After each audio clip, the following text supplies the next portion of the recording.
The book I read for my book review is called Small Teaching Online: Applying Learning Science in Online Classes by Flower Darby with James M. Lang. The inspiration for this book came from Lang's book, Small Teaching. The main premise of small teaching is that paying attention to the small everyday decisions we make in teaching represents our best route to successful learning for our students in almost any learning environment we can imagine. Flower Darby, an online instructional designer, approached Lang about collaborating on a book that uses the same basic premise, but that is specifically designed for online teaching and learning.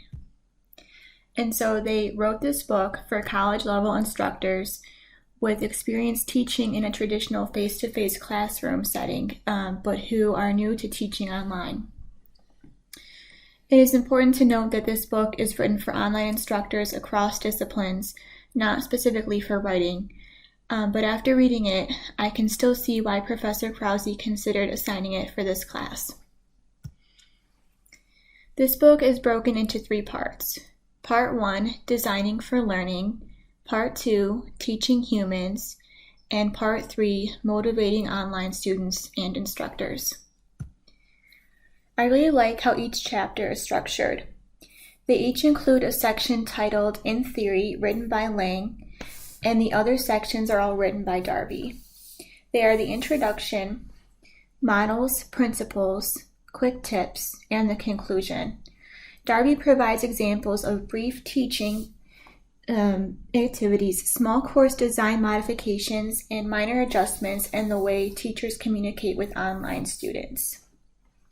The models are based on Darby's experience as an online instructor.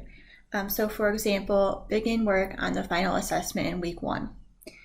But she acknowledges that every online class is unique and that she cannot possibly cover everything in one book. So the principal sections are meant to fill in the gaps to help teachers find ways that they can apply the theory and examples in their own classrooms. So the corresponding principle would be designed with the end in mind. Each chapter ends with a list of quick tips to sum up the chapter and some ways to practically apply the information. They are also a way to return to the chapters later on, refresh on the main points, and find lists of activities with which to engage online learners. So an example of a quick tip would be to clarify the purpose of classwork and assessments. This book differs from the original Small Teaching because it recognizes the unique challenges and opportunities that online provides. This is also why Small Teaching Online makes a greater effort to include UDL principles in its recommendations.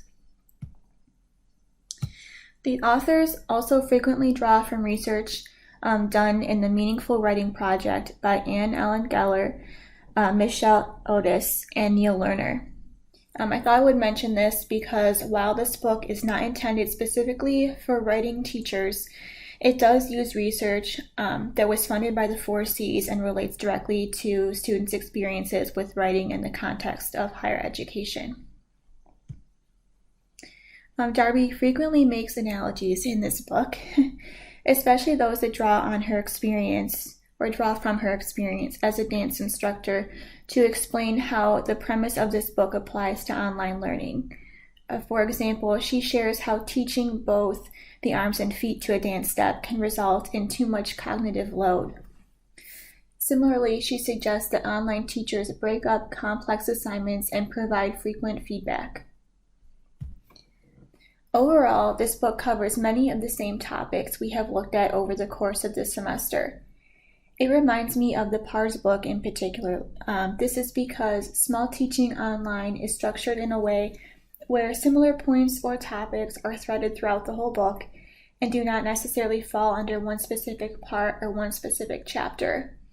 But I don't think that it is repetitive in a bad way. For me, it helped to show how certain small moves can have a big impact in more than one area. For example, feedback was first mentioned in Chapter 2, which is titled Guiding Learning Through Engagement, where Darby claims that offering small signposts along the way can help online students feel less isolated and more supported in their schoolwork. but there was also an entire chapter dedicated to feedback later on in the book, and here are some suggestions they make in that chapter. This book provides a host of ways that online instructors can support and encourage their students. However, ultimately, this book looks at online learning from both the perspective of the student and of the teacher. The final chapter is specifically dedicated to providing online teachers with advice on how to continue to grow themselves. Some of the recommendations include take an online class, seek exemplars, attend conferences, and create a support network, certify your course design and teaching for quality, and of course, pursue other resources. An extensive list of other resources is provided here, as well as in the book's conclusion, where there's also a list of further reading and available resources.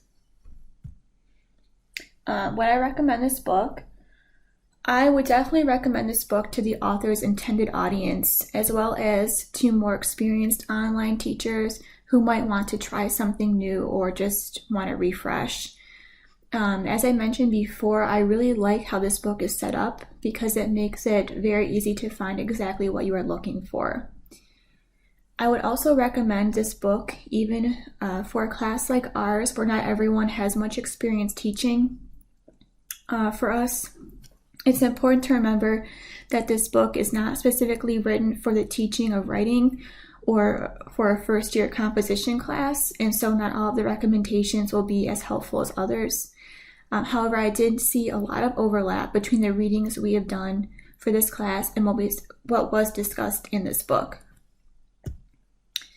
If there is one thing to gain, to learn from this book, it is that small change is the way to go. Take your online teaching growth one small step at a time.